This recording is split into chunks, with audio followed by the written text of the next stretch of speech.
Welcome to the Super Sentai Brothers. This is episode 45 of License to Carranger, the internet's best and only podcast dedicated to Gekisou Sentai Carranger.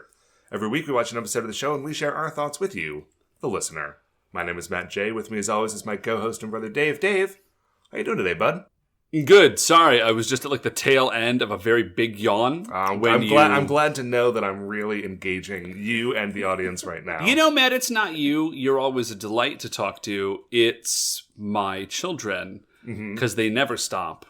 It's true. Ever. They never stop, never stopping. Much like the pop star. Yeah. So they just had a long day today, and it is also its daylight savings time, so I did sort of thrown off a little bit, but... All right. But I'm here, man. I'm Cool. here. I'm feeling very good. You know who else is here? Yes, I do. We're physically in the same room. Okay. So I am looking at her. That wasn't a real question. That was me tossing to you so that you could... Yeah, you could well, I introduce just her. know. Yeah. So anyways, guys, joining us today is all the way from the land of the rising sun. You can say that, right? That's not a weird... Oh, it's still what they call it. I'm sure. I just wasn't sure. I wasn't sure if that was... This is our Katie. Our Katie. And that's a true thing to say. This is our sister Katie, and she's visiting, and so she's getting in on this. And she's not originally from Japan. No. She's from America. Yes. Same as you like two. us. Yeah. Right. So she is originally from America, but you do currently reside in Japan. I do. Sure. I live in Chiba, Chiba. which is outside of Tokyo. Chiba features heavily in Jet Set Radio. Does it not? I think it does. Or maybe I there's a character think- named for it or something. I think so. Is it a prefecture? It is a Chiba prefecture, yeah. I am almost certain that Yeah. is a big thing in Jet Set Radio. You know, now that you put the word prefecture next to Yep. it, Yeah. it definitely is in Jet Set or Jet Grind Radio. So anyway, so you live in I Chiba live in Prefecture, Chiba, which is just and you basically just grind the sickest rails yeah. 24/7 is pretty much what you do there, right? She's just getting Yep. up all the time. Yeah. Yeah. Yes. I get that reference. And yes, I do. So I'm your foreign correspondent. Yeah. Glad to have you back in the studio. Thank you. So good to be here. I was Good going to be say, back. Long, you've been on the show before. Yeah, I've been on a couple times. I was on season 2, I want to say. Yeah, and I think you were on an episode last year. And I was on an episode right when last you year, were on just your about a year this ago. time ago. Yeah. Yeah. So what do you do in Japan aside from grind sick rails and get up 24/7? Okay, actually, hold on real quick. Set the pause button on that. Hey, folks. Today we're going to be watching episode 45 of Gekisou thank you. Sentai Carranger. It is... Before we hit the starting point of the 5 stars, we're gonna do the starting point of the 5 stars, and I'll later go into episode 45, the starting point of True Love. That's the name of that episode, and that's the transition into well the done. 5 stars. As always, shining in the heavens, there are 5 stars. Katie, what is our first star of the week? It's you. You're It me. here. I was going to say, the me. Katie herself is the first star of the week. Yeah, so what do you do in Japan? I mean, I know, for the listening audience. For the fans, I know they look forward to my coming on the show every year. They've been disappointed a few years. I teach at a university. I teach English. And writing, Ooh. which I love. I Writing in English? writing in English, academic writing in Nice. English. I love I it. also teach academic writing in English. Nice. Yeah. I love it so much that I volunteered. It's also a paid position, but volunteered to be the head of the course Ooh. this year. Oh, that's very cool. That's very fancy and busy. It's just been a real busy year. Real busy year. Real busy year, but good. So Pretty good you do not, as a rule, really watch Sentai. This is not... I don't. I do see posters around, which is fun. And I always think of you. You did send us a video clip of a friend of yours, I think was just Yeah. taking a walk. Yeah, she was in downtown Tokyo. And just or caught a live- She was somewhere in Tokyo. And They were filming and... Yeah, so she put it on Instagram and I quickly sent it your way. Yes, yeah, we see if did. you It was know. really, really cool. I also think really close to my work at one point, they weren't filming an action scene, but I think that they were filming something, maybe not Sentai, but like Something in that world, like a Kamen Rider or something. Yeah. So here's actually a quick, I never thought about this before. How close to like a large stone quarry are you? At any given moment. Like if you needed to get to one, like I know there's like a big stone quarry and like salt mine, like 50-ish minutes from where we are. Oh no, you could get to something that looks like that easier. So over by Valley View, there's like a nice desolate area. Oh yeah, okay, that would work. So like, how far away are you? I'm not sure how close I am to a quarry. Quarry is just the word that we use. It's just like a big empty like spot where you could set off some explosions and nobody would be like too stressed out about it. I mean, I'm sure within 50 minutes. Okay, yeah, I'm just, but it's not like, within, but not as the show teaches us within 1 minute. No, not. Though I will say. Oh, but you're in Chiba. You're not in Tokyo proper. Yeah. Exactly. Tokyo proper has got to be literally just lousy with them. with quarries. Though I will say I do work very close to like an industrial park. Mm-hmm. Okay. So there you go. So is it abandoned? That's the key. It needs to be an abandoned industrial park. I mean, sometimes it seems that way. Okay. Does it have like a factory that's like active but doesn't seem to be producing anything? That also is that's huge. like a little further down. Okay, the road, okay. I Okay. think, yeah. Got it. Yeah. Like the machines are working and it's full of hot metal, but there's nothing like coming out the other side. This is our hot metal. This is our hot metal factory. Just a room. We make steam here, is what we do. So, so we're super stoked to have you on the show. And you, now oftentimes when we have guests on, they're not super familiar with the show. Yeah. But that actually shouldn't be the case with you. I'm sure you know everything that's going on with Carranger, because as our sister, you do listen to every episode of this podcast, right? Yeah. I do listen to a lot of episodes of this podcast. I actually did not know if you listened to any episodes of this podcast. Like, it's fine. But like our lovely mother, I often, because I'm away and it's hard to get a hold of you, and sometimes I text you and you don't text me back. Is that true? Oh, it is most certainly true. She might be mostly talking about me. But Katie, I want you to know it's not just you. I do that for people in the country too. Anyway, so that's a service I provide equally. Okay. I also don't text that much. This is not a constant one-sided text chain. Anyway, I will listen to the first half to sort of hear what's going on in your life, but I don't always listen to the Carranger. That's legit. Portion of it. So you at least know how this segment goes. So, what, Matt and Katie, is our second star of the week? Second star of the week is that, so as we've been, basically the only thing we've been talking about is that Katie's been in town. Yep. And she's been going back and forth, staying with you and staying with me. Yeah. It's been great. Thank you so much for your help with kids. When she has been staying with me, pleasure. We were sitting around like, man, I want to watch a funny television show or program.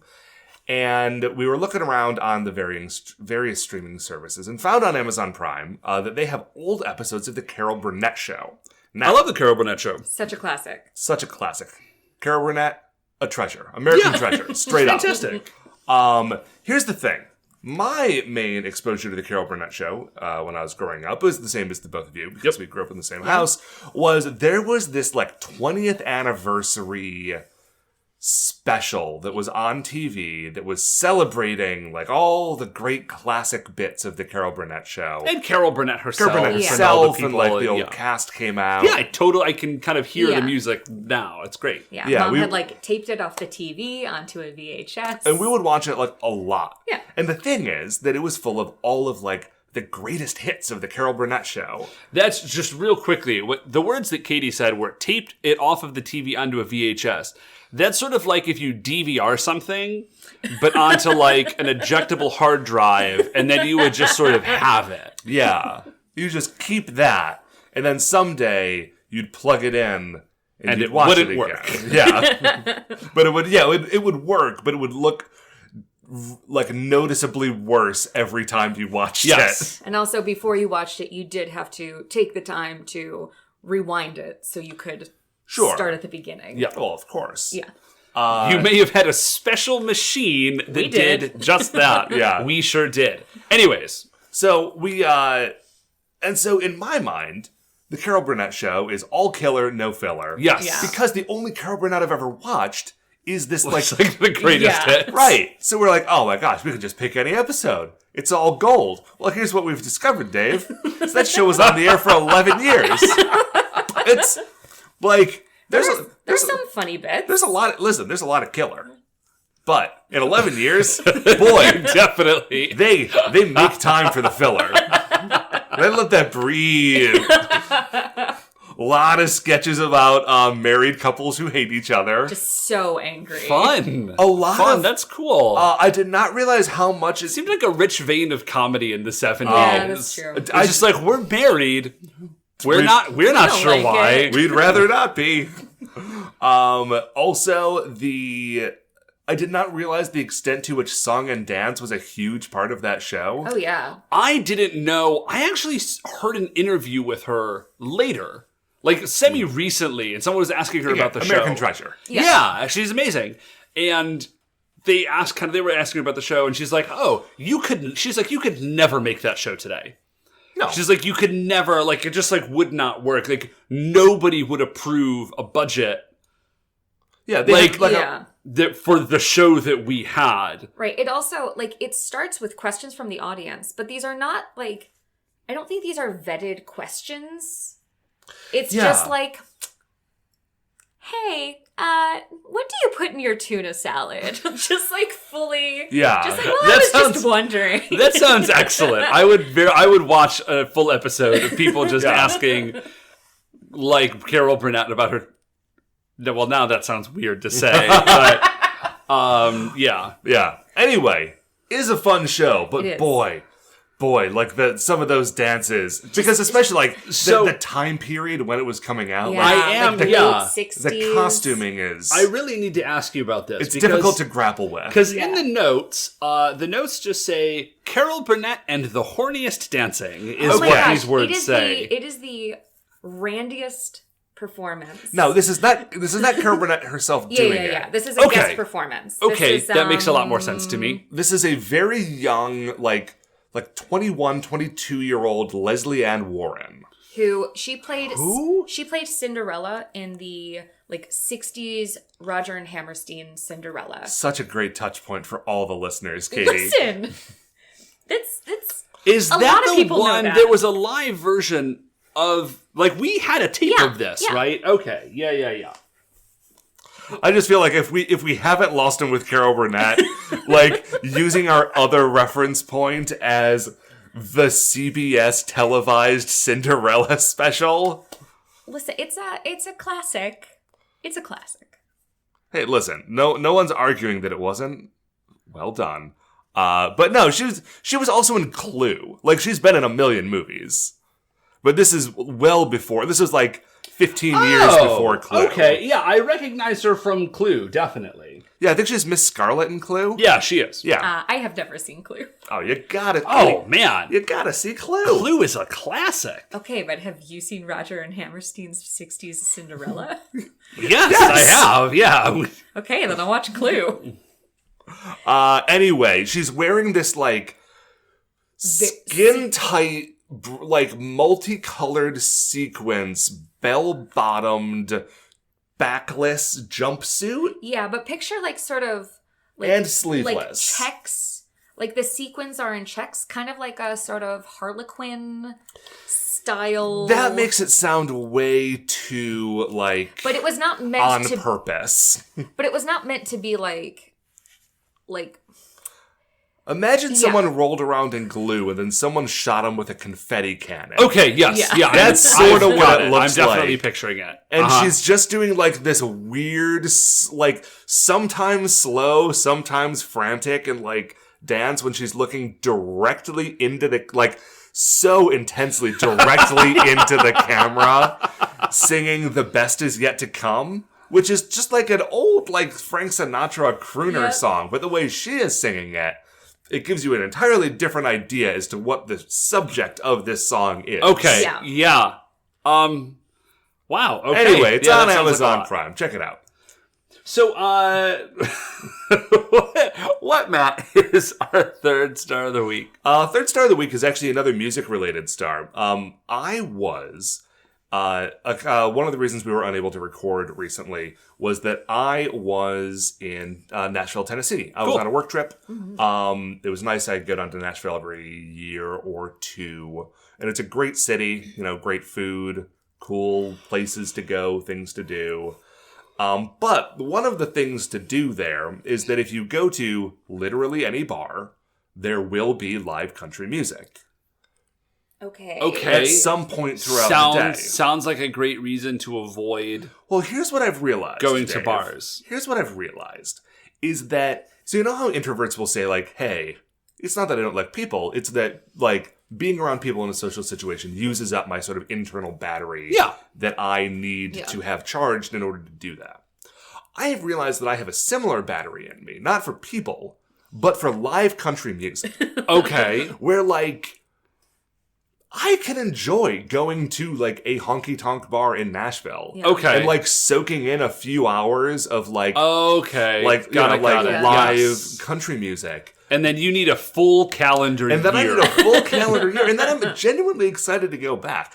Because, like, also, the other thing is that if you go down to Nashville, Tennessee, to a bar where there is live country music, and you look at the other people in there, you're like, I wish these people would just stop and let me drink my beer in peace. Like, you are the problem in that situation. Yeah, Like, definitely. No one has dragged you down to Nashville and, like, forced you into that seat. Like, even if you don't love it. And, like, I do genuinely like the country music from, like, the 50s through the 70s, basically.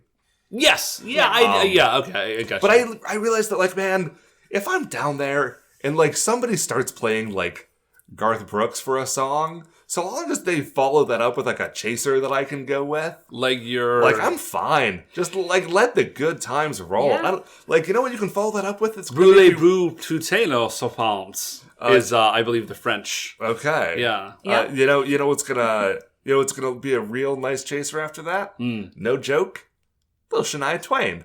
I experienced that in real time. Loved it. Yeah, I actually had a very similar experience. I used to work for an old friend, Jared, and that dude just loved country music. Mm-hmm. And we just rolled around in his truck because it was his truck, and he was the dude who was, like, writing the checks. Right. And I just listened to it. So there was a period of time where I kind of thought I liked country music, and then I stopped working for Jared, and, we're still, like, friends. But, like, I stopped working for Jared, and then I was like, oh, no. No, I do not actually like this music. Thank you. This is not something I'm going to follow up on. Yeah, I'm not going to continue in this zone. I'm going to tell you, if you ever have the opportunity to go down to Nashville, which is a great town and I do recommend, give it a whirl. Give it a whirl. So, actually, speaking of kind of traveling for work, Katie, what is our fourth star of the week? So, Matthew. Yes. I am so glad that when you went to Tennessee for a conference, you got to, like soak see in the city. Yeah. Like, it's honestly, it is the best part about going to conferences. Oh, like, absolutely. conferences are cool. You learn a lot of things. I know that people talk about, like, I gotta travel for work. I never travel for work. Yeah. Like, one time, I think. 2 times in my whole career. Yeah. I have, like, traveled for work. And so whenever time people are like, I gotta travel for work, I'm always like, I don't know, I think it sounds kind of fun. Yeah. Somebody else pays for you to stay in a nice hotel? The best. Right, yeah. Like, I'm staying in hotels way nicer than what I pay for myself. The hotel I was staying in Nashville, my room had a robe in it. And I've never been to a robe hotel before. That's nice. It was good. That's Slippers, really nice. too. I didn't wear the slippers. Yeah, it seems weirder, They but launder the slippers. Yeah. even so. You use the towels. They will launder them in the same thing. Yeah. Yeah, okay, that's a good point. I guess it makes me feel a little bit better about it, but Or does it make you feel worse about the towels? Actually, it makes me feel worse about the towels now that you say it like that. So traveling for work can be very cool and fun. You get to like go to different places. Yep. In theory, sure. Yeah. Or like places that you wouldn't necessarily have gone. And that is definitely true for me. The one time I traveled for, I definitely would not have gone to that place. So like the building or the city? The city. Okay. Where was it? It was like a very, very, very small, like the smallest state school I've ever seen in like a very sad town in southern Ohio. Okay. And I stayed in a dorm because I was doing AP training, and that was bad. So yeah, that doesn't sound like the sort of it was not like a robe. It was not like a cool adventure. Yeah. So like I live in Asia, so going to different international conferences in Asia is pretty easy for me. Yes, a lot easier than it would be like for us. Exactly. Sure. And plus, I would have no reason to go to the conferences you'd go to. Yeah, you do not teach English. Not anymore. Not anymore. But so, and it's really encouraged. We have a big budget for it. So this year I went to 3 different conferences. Oh, dang. Okay. 2 of which were international. One of them was in Japan, but up north in Hokkaido. It's okay. Japan's totally a foreign country. Yeah. Okay.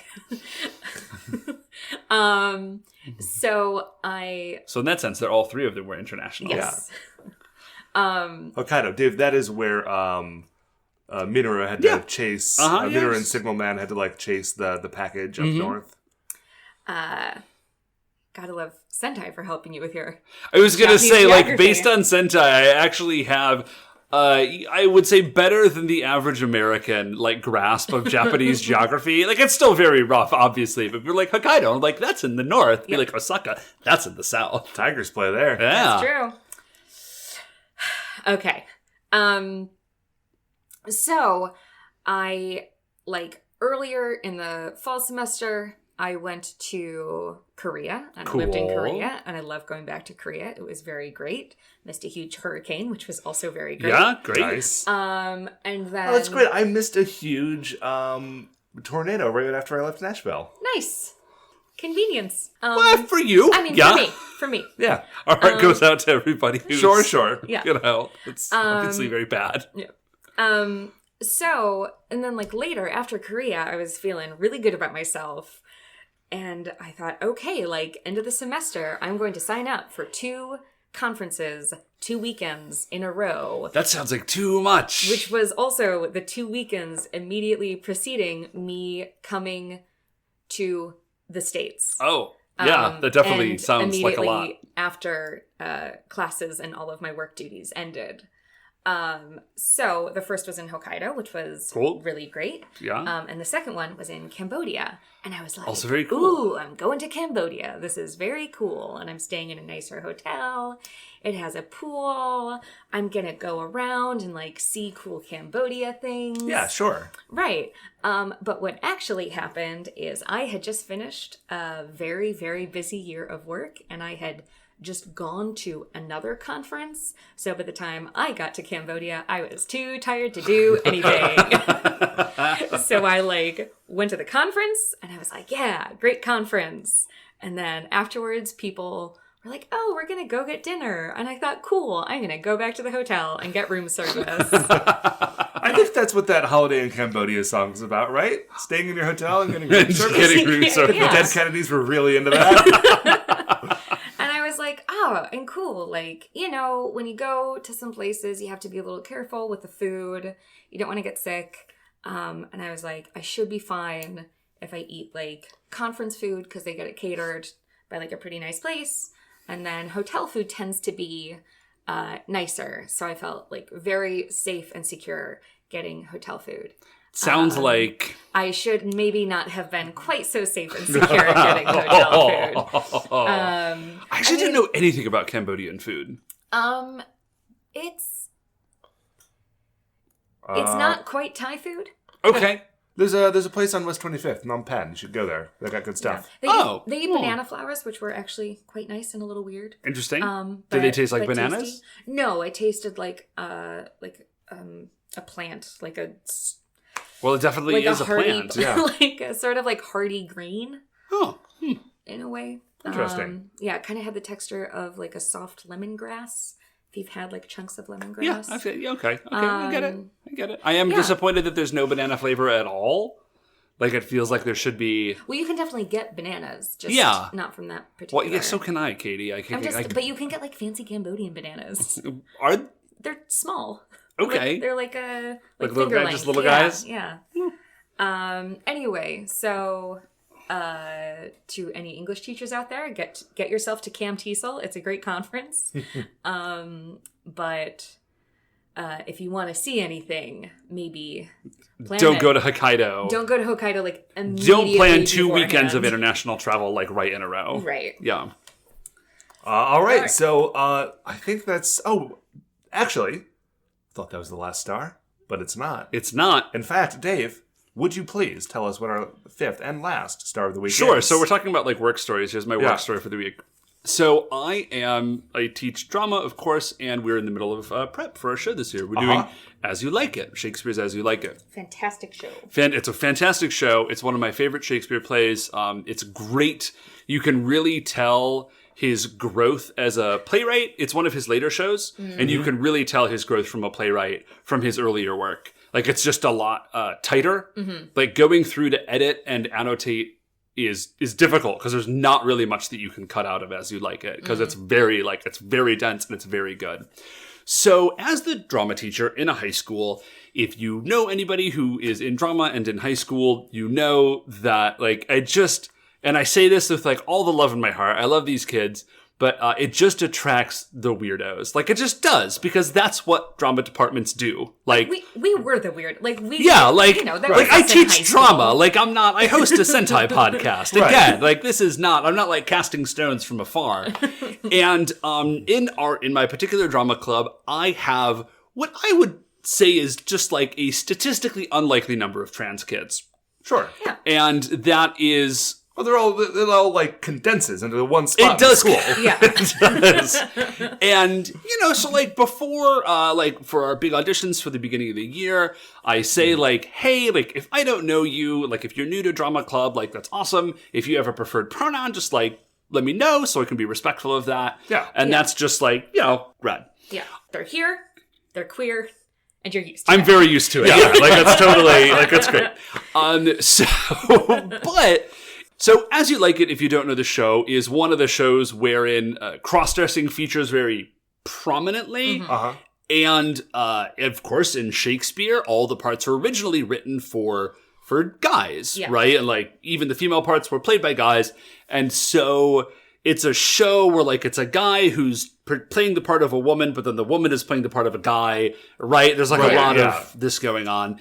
And so it's just said to have... And then, of course, it's a perennial problem in high school drama. Like, they make jokes about it, that there's always way more girls who audition than guys. Yeah. And so you're always kind of looking to see, like, okay, like, what parts, like, for the purpose of the show, like, actually need to be played by guys, and which parts could, like, just be girls and it would be fine. And so I had to have this conversation, and I just get up, and I'm like, all right, guys, so Shakespeare, it's all guys, and some of them play girls, and then like, but we have a lot more girls, so then like guys' parts are played by girls for us, and then also like a big part of this show is that there's guys who are pretending to, or girls who are pretending to be guys, so then you all just let me know. Like, you just kind of like, this is the show we're doing. If there's a part that you, like, don't want to play, or, like, maybe, like, a role that would match your, like, biological gender, but you don't want to do that because of, like, where you're at and, like, your personal journey. You just kind of, like, you just let me know, so like everyone can just flag me down, so like everybody can be cool, and like you can have a great time, and we can have a great show, and like everything's great. That way you don't have to make like a table. Right. Like you don't need a poster or anything. Like you just kind of holler at me.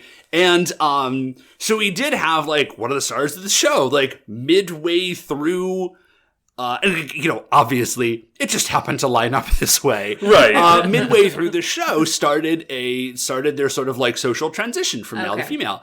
And they're playing Orlando, which is a male part. Mm-hmm. And like they put on their sign, like, I would like to play Orlando. So like they clearly do not mind playing Orlando. And it's also like Orlando's a great role. And so, but like they did not mention to me, like I've known this person for a number of years. They did not mention to me specifically like, oh, hey, like I am transitioning. Yeah. And so they've been using a name that's not their birth name for a while, but the name that they switched to is not like... It's like a more like a code. Yeah, it's a sort of like, yeah. And so like, then and apparently they have told everybody but me directly. So like everybody else started flipping pronouns and I was like, oh, okay.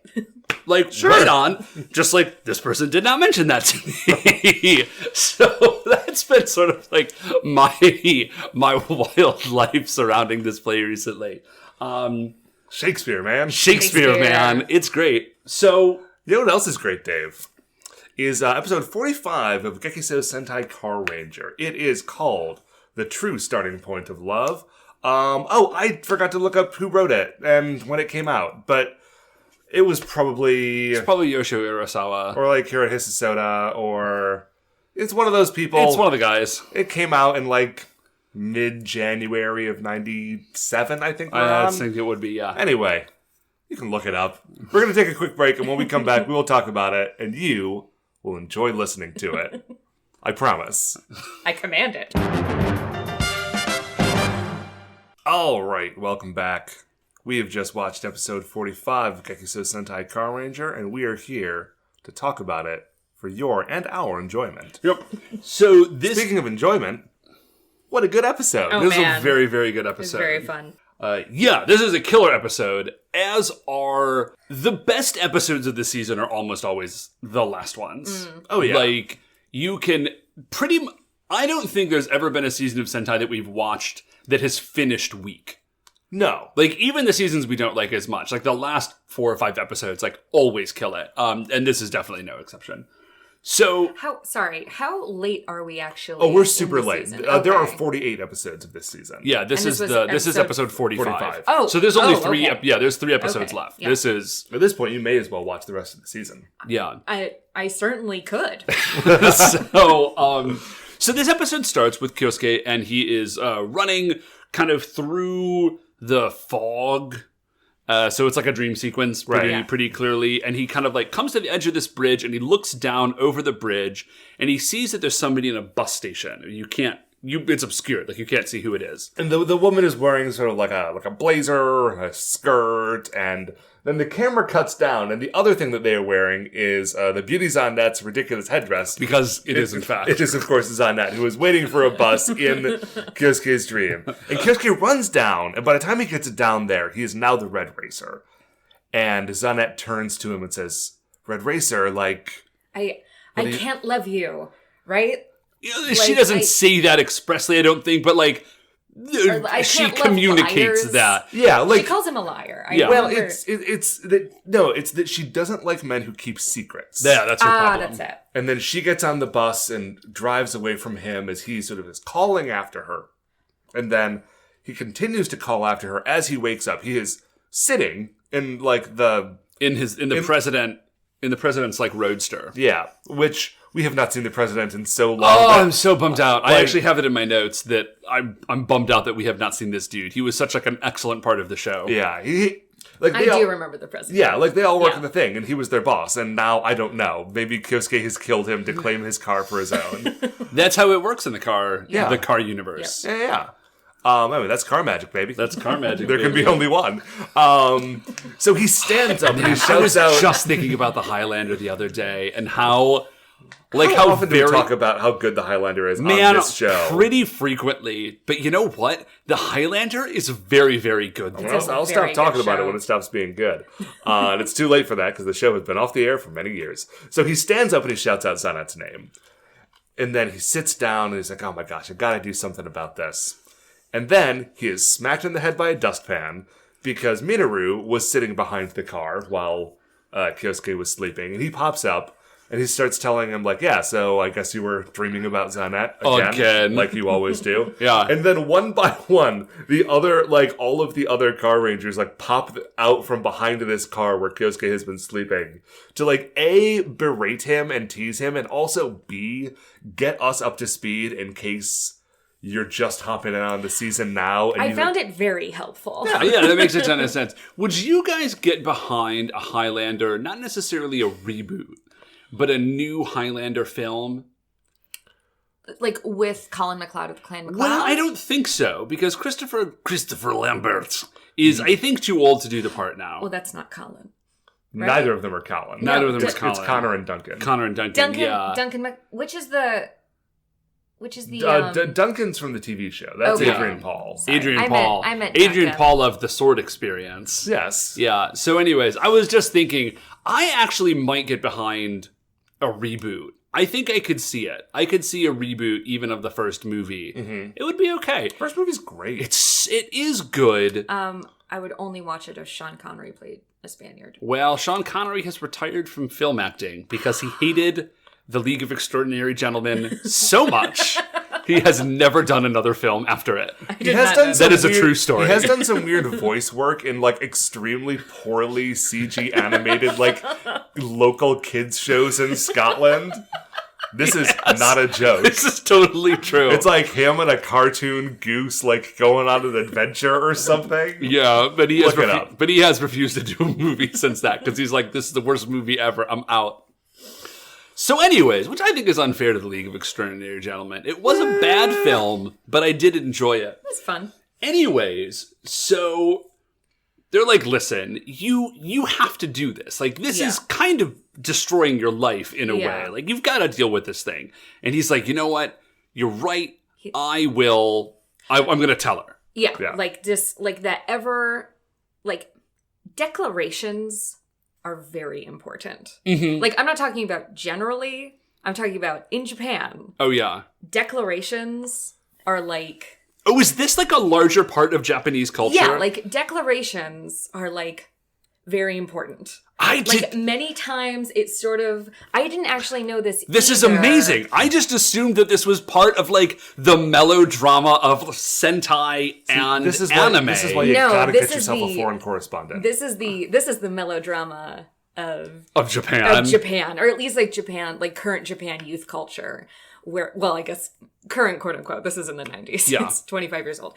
But yeah, I remember I was talking to a colleague and like he had like a very friendly relationship with students, and one of them would come to him and like get advice about this girl, and he's like, okay, like I'm going, like tomorrow night, I'm going to make my declaration. Like it is very much a thing. So like I saw that and I was like, yes, of course, he's making a declaration. Awesome. Oh, that's so good. So I had no idea. Yeah. So he's going to declare his love, but he's also going to tell her that Kyosuke, is the Red Racer, because he has met her as Kyosuke a number of times, but has always like backed out in the last second before saying, and it's me, the man you love, the Red Racer. And he's got a lot of anxiety about that because, like, he knows that she's interested in the Red Racer, but she's never actually been interested in him. Yeah, it's very much a Lois Lane, I was Clark gonna Kent, say. Superman situation. So he's going to tell her, and he's also going to say who he is. And then the other four are like, well... At first, they're like, that's a very good idea. Right. You should definitely do that. And then they say, hang on a second, though. She is still definitely, like, one of the lieutenants of the Bozok, who are our enemies. Mm-hmm. And if you tell her who you are, then they're going to know who you are, and then murders. Yeah. And he says, okay, that's a good point. He says, but it'll be okay. I will convince her to leave the Bozok with the power of my love. It's extremely good. It's extremely so good. And if you've literally never seen okay, well, I guess that would be a spoiler. But if you've seen literally any episode of a Sentai show, you already know how this episode is going to end. So we go from there, and we see the planet Barbarian, and Exhaust appears, and then... This is the Reckless Dash Emperor Exhaust. He has not always been the leader of them. He showed up in a couple of episodes ago because he wants to build an enormous... like a Mad Max intergalactic Autobahn? Okay. Yeah, and he's trying to, like, gobble up the resources from all the planets to make it.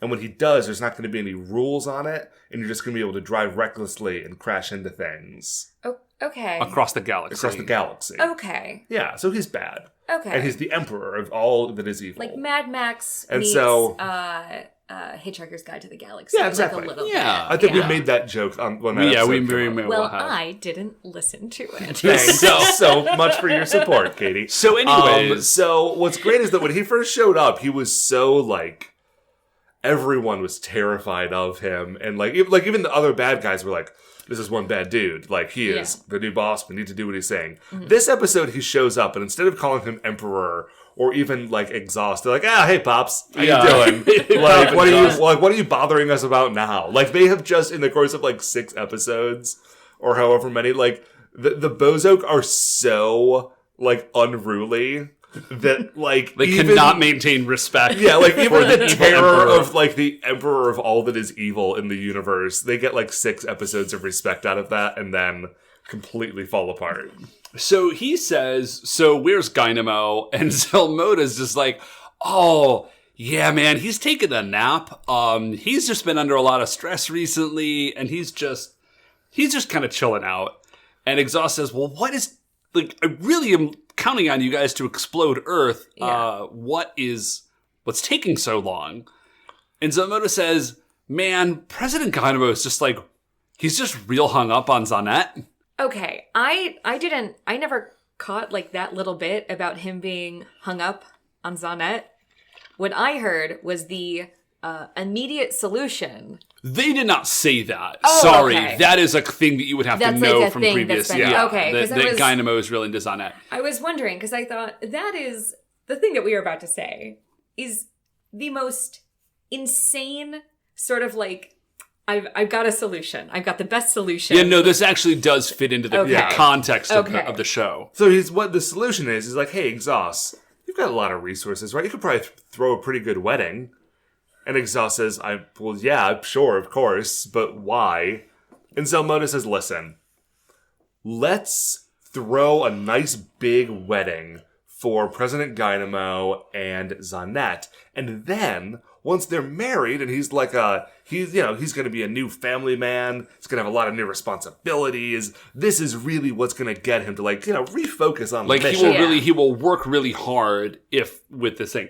And Exhaust is like, fine. Like fine. Like I really like the tone of his voice because it's clear that he is also exhausted with dealing with these knuckle draggers. And so he's like, fine, like you sort it out, I will foot the bill. And so Zelmoda kind of turns to himself and he says, this is a great plan. The only problem is Dynamo is not like first or second or third or fourth or even fifth in line of like dudes that Zanet is into potentially. And so like I'm really not sure how I'm going to get her to marry him. And then somebody just shows up and somebody's like, oh yeah, of course, like we'll have you do it. And it is Musobinofu. And he is the Bozok's #1 matchmaker. Yeah. Yes. 999 matched, 100% success rate. And so he's just got to get that one last one. Yeah. Because then, well, what he really wants is 2 more. Because then on his business card, he can say over 1,000 servers. Oh yeah, yeah, that's yeah. really what you're looking for. Yep. But he pops up and he's...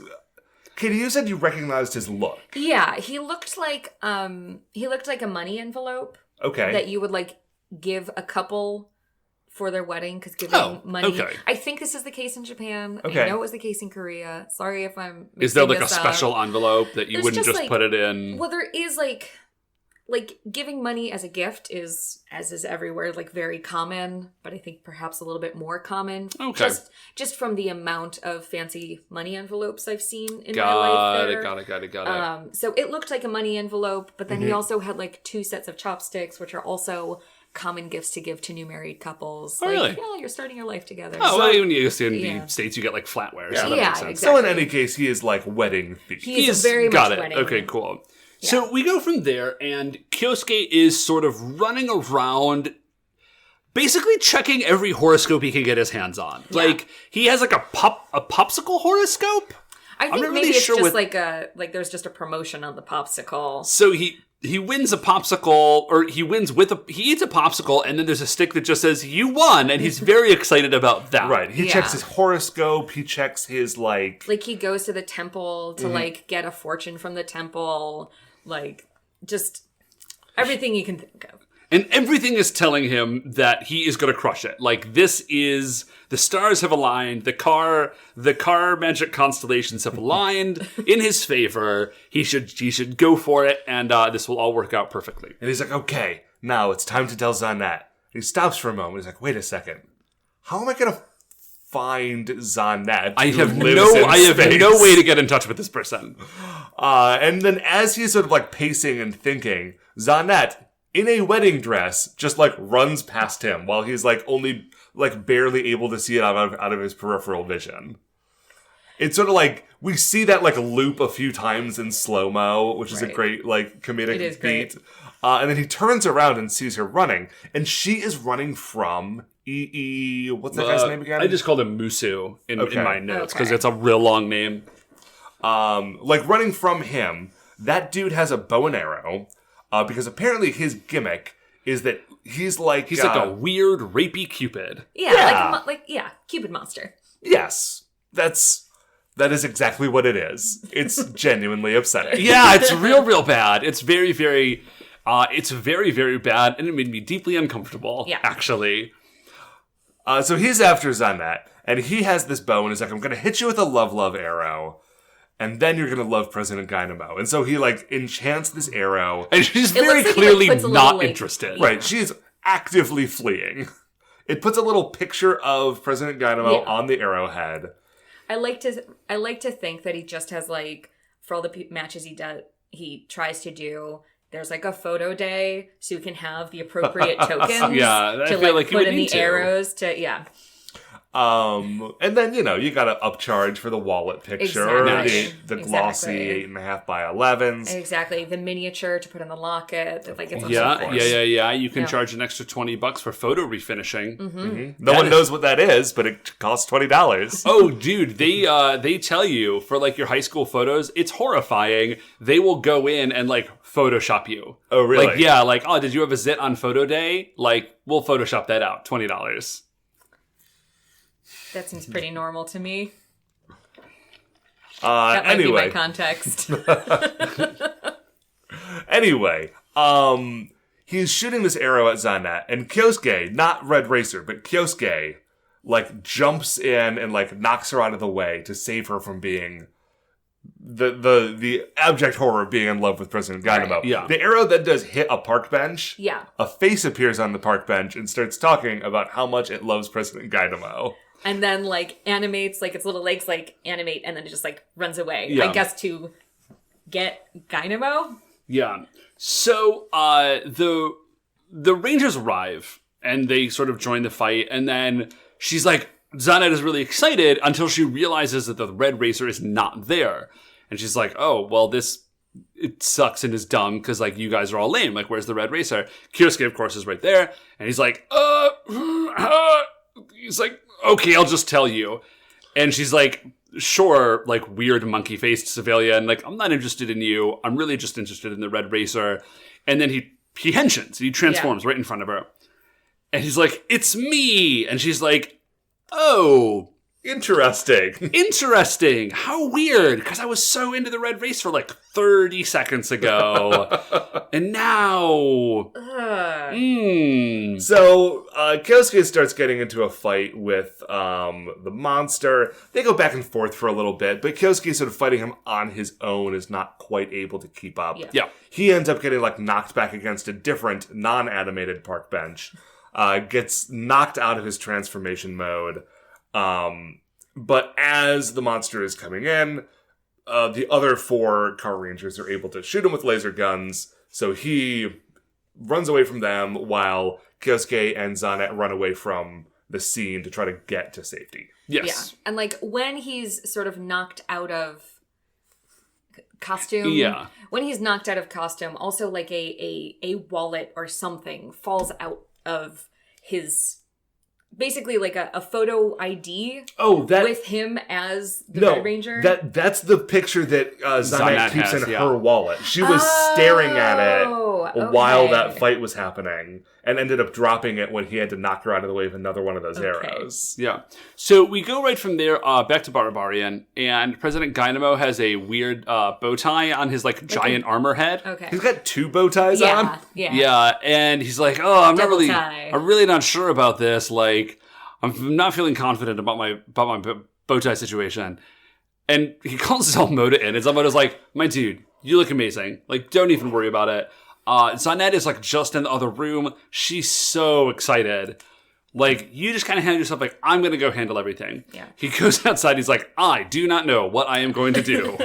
I was just going to say, like, again, not knowing how much he was into Zanet, while I knew he was an enemy, he had just like a very endearing energy. Okay, listen, Dynamo is actually kind of an alright dude. Like, it was like really sweet. Like his sort of like fidgety nervousness. Yeah, Zelmoda is the worst, but Dynamo is Zelmoda's had a lot of bad moments, but he's also had really good moments. Like, he and Dynamo are like best bros, but sometimes Zelmoda 100% betrays him. Yeah. But Dynamo is actually, as far as... He's kind of a sweetheart. All he really wants to do is settle down at this point. He's like, he sort precious. of... It is, it's great. He's like, I'm actually kind of tired of, like, leading the reckless driving dive. I'm kind of outgrown it. I don't really want to blow up Earth. But, like, I'm kind of stuck now. So, as Zelmoda rolls out, and then Musu drops in, and he kind of gives him the bad news. He's like, man, Zanet is gone. I wasn't able to close this deal. Like, the Carrangers came in. Right. He's like, but I do have crazy news about the Red Racer. And Zelmoda's like, shut up. I do not care about the Red Racer. All I need you to do is fix this thing with Zanet. Like, focus on the task in front of you. Make this happen. And Musu's just like, okay, right. So, like, I guess. Like, he knows who the Red Racer is. They could figure out who all of the Carrangers are and find their base and blow it up. But Zelmoda just doesn't care even a little bit. So we go from there, down back to Earth, and it's Kyosuke and Zanet, and they're sitting in a church. Yeah, they're just hiding out in a church. It might be the same church that, like, all wedding scenes in Sentai happen in. Yeah, churches make Katie, if you... There's just not a lot of churches. Well, that's why they always go to this one. Yeah. So they're sitting in this church, and they're both sitting on, like, different, a pew on different sides of the aisle. I don't know if they actually lined it up as bride side, groom side correctly. No, they did not. Well, in Japan, they read right to left, so... Good point. So maybe they flip it. Could be. I don't know. So anyways, Kyosuke, he kind of rolls over to Zanet, and he's like, listen, I recognize that I have sort of...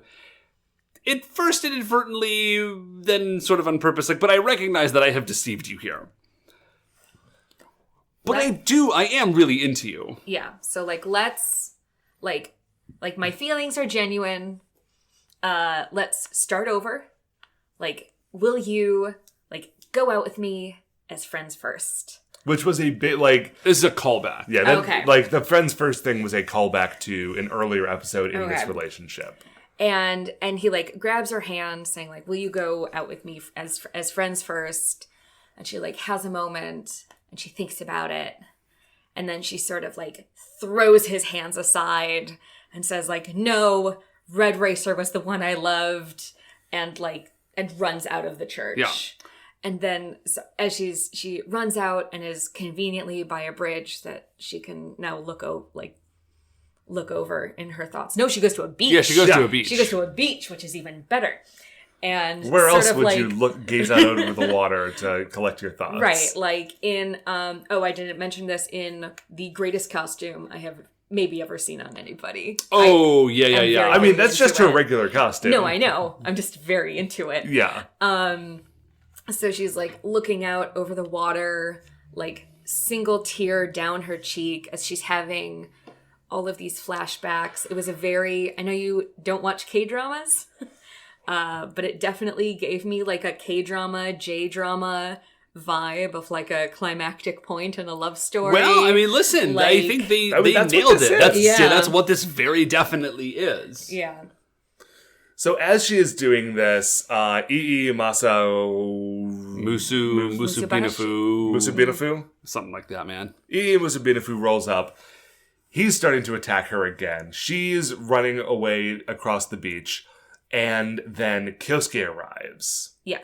And he has not transformed into the Red Racer. He is there as Kyosuke. And he like tears his outer shirt off. Yeah, because like he always wears like that cowboy shirt with like the long black sleeve shirt underneath. He tears off his like bright red cowboy shirt. He's like, anybody who threatens Zanet has to deal with like Kyosuke Genai? Yeah. And he just like runs in like just like windmill arming, like trying to fight this like dangerous space monster. Yeah, it does not go well for Kyosuke. And Zanet is like, you can turn into the Red Racer. Into the Red Racer. I get it now. I believe that you're the same. Right. Just go for it. And she's asking him, like, why won't you transform? Why won't you transform? But of course, as anyone watching with a heart knows, like, he isn't transforming because he feels like she doesn't care about Kyosuke. She only cares about the Red Racer. And he needs to prove that, like, Kyosuke can protect her and that, like, Kyosuke loves her and not just this, like, idealized version of him as the Red Racer. Yeah. And so it is, again, it's going pretty poorly for him. So, because the Rangers, in other seasons, Katie, like, the Rangers, even when they're not transformed, like, have, like, kind of low-grade superpowers. Yeah. This very clearly not the case for this season. So, he's fighting, it's going really poorly. He does manage to, like, dive up, and somehow he gets the arrows. Yeah. Yeah, he, like, grabs the arrows out of his quiver or something. Yeah, like, runs away. And he tries to he like... throws one. He throws one. And that doesn't just work. Immediately knocked out of the way. And he's like, ugh. So he tries to, like, break them over his knee and then just hurts himself. Can't do that, yeah. So then he just throws them, I guess, with slightly better aim. Yeah. And they do explode. Yes. So, like, the money envelope monster no longer has any arrows. And is like, rah, my arrows! Right. So, like, I'm sure he could still, like, beat him up. But the arrows are his thing. And now that the arrows have been taken away, now... It's also ruined his business. Well, sure. Upsetting. He's messing with his money. And so now he's changing tactics. He's like, okay, you have upset me. Now I'm using my crazy secret technique. Yeah. And he turns into an animated rope thing. Yeah. He gets even worse. Yes. And he sort of like tangles up Kyosuke for a second, but then goes over and wraps himself around Zanet. Yeah. Sort of like a little bit like a pool noodle backpack. Yeah, but with like a thing. marionette thing. So what this special attack is that he is able to like puppeteer her. Yeah. Now. Yeah. Like he can control her. Which in the context of what his gimmick is very bad. Yeah. Gosh, it's just so bad. It's bad luck. So he pulls out a cake cutter sword and he is controlling Zanet to attack Kyosuke. Yeah. Which tactically is sound because of course Kyosuke doesn't want to hurt Zanet. And Zanet just keeps saying like, just transform, like, you can do this, like, you know, whatever. And he kind of continues on this vibe. He's like, no, I can't. I'm not going to do that. Like, I will save you as Kyosuke. Right, I can save you without transforming. I can beat this guy as Kyosuke. Yeah. And then there's a moment where she's just like, please, just change, as she's getting closer and closer. And then she thrusts forward with the sword, and it appears like she gets him. But then it pans out. And he is, like, holding the sword. Yeah, he has caught the blade in his bare hands. Yeah. And is, like, and once again, like, stands up and moves the sword aside and says, like, I don't need to be the Red Racer. You know, it can just be you. And then, very dramatically, And then she's saying, like, I don't care about you. Right. Like, I told you, I'm only interested in him. And as she's saying this, he just, like, takes hugs a big her. step forward and hugs her. Yeah. And, like, she stops mid-sentence. Because hugs are very, very significant. Hugs are the physical version of a declaration. Yeah. Also, like, in a country that doesn't do a lot of PDA, like, an on-screen hug, it's like... is actually, like, a pretty big deal. Yeah, it's a big deal. Okay. Yeah, so I mean, less and less now, but especially... in, like, 1996. Yeah, like, in 20 years ago for a kid's show, having, like, not like a friend hug, but, like, a I love you hug...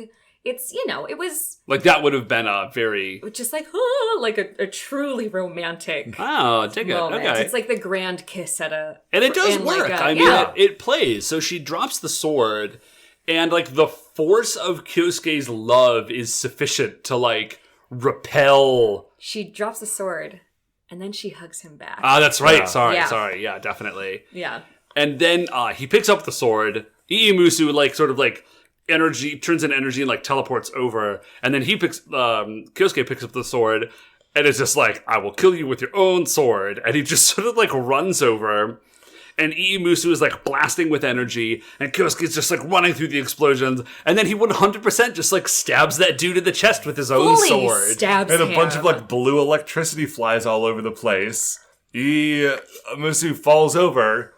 Kyosuke turns around and does like his victory thumbs up that he normally does as Red Racer, like smiles at Zanet, and then just falls over. She comes running. She's like, "Oh, Kyosuke!" Because now she's shouting for Kyosuke, not shouting for the Red Racer. There's There's been a momentum shift here. Yeah. She runs over and like goes to like wake him up, and he just like pops his eyes open because he was fine and messing with her. Yeah. So then Iimusu goes giant, and then this is about to get bad. Yeah. But then everything is fine because the 6th Ranger shows up, the White Racer, Princess Radiata Fanbelt. For your reference, Katie, Radiata Fanbelt is not officially the 6th Ranger. Okay. She just showed up and She's a Racer super fan? She's a super fan, and she told them that Like, she was the 6th Racer. Of Of them, the car yeah. rangers. Oh, Yes. She just shows up in her like cat car that turns into a robot. okay. Which is fully and truly excellent. Yeah. Oh, sure. Radiata Fanbelt is also the younger sister of Zanet, Okay. which we learned in a different episode. Okay. Yeah.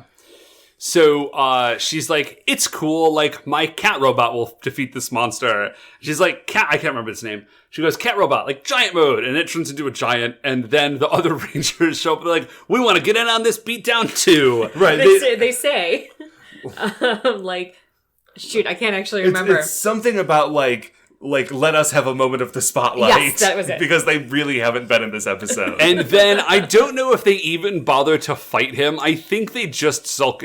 No, that's right. The car robot like delivers like a great like chin dusting uppercut, and then they're like victory twister, and then they just explode it with a giant gun. But it's really funny because they like Kyosuke is still on the ground. They only have like their 4 individual robots, and so they can't combine to become VRV Robo. So normally, like, each arm of VRV Robo would be holding one of the 2 big guns for Victory Twister, but they don't combine. So, like, the cannons show up, and the 4 robots who are there are all just sort of, like, balancing the guns on their shoulders together. It's very fun. Yeah. So they blast that dude into oblivion, and he dies forever. Yeah.